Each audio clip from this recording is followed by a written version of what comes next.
বাংলাদেশের ন্যায় ইনসাফের পক্ষে যারা দাঁড়িয়েছে, আগামীতে ন্যায় ইনসাফের প্রতীক 11 জোটকে আপনারা আগামীতে নির্বাচিত করবেন। সবাই ভালো থাকবেন। সবাইকে আসসালামু আলাইকুম।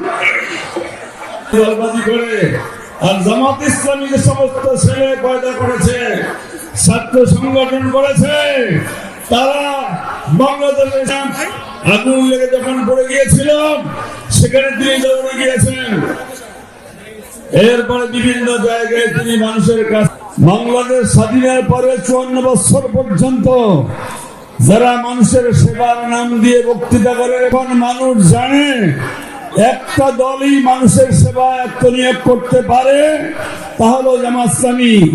আমরা এমন একজন নেতা নেতৃত্ব। সম্মানিত উপস্থিতি, আজকের এই সমাবেশে আমরা চালাতে পারবেন না, পারবেন?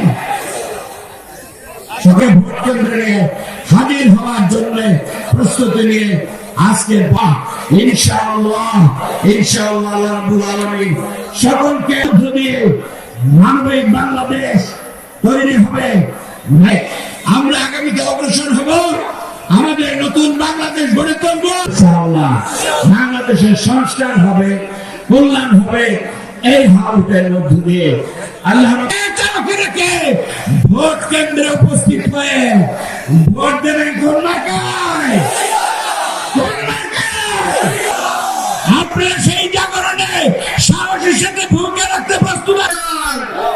আমরা কি সুষ্ঠু নির্বাচন চাই? আমরা থাকবে ইনশাআল্লাহ। সংগ্রামী জনতা, বাংলাদেশ আমরা বলে দিতে চাই, ছাত্র সংসদ নির্বাচনের মধ্য দিয়ে সংগ্রাম হানি করার চেষ্টা করছে। মাঝে প্রধান অতিথি হিসেবে উপস্থিত থাকবেন গণমানুষের নেতা মজলুম জননেতৃবৃন্দ এবং একাদলীয় ঐক্যজোটের নেতৃবৃন্দ। সংগ্রামী ছাত্রনেতা আরএস মাতব্বর,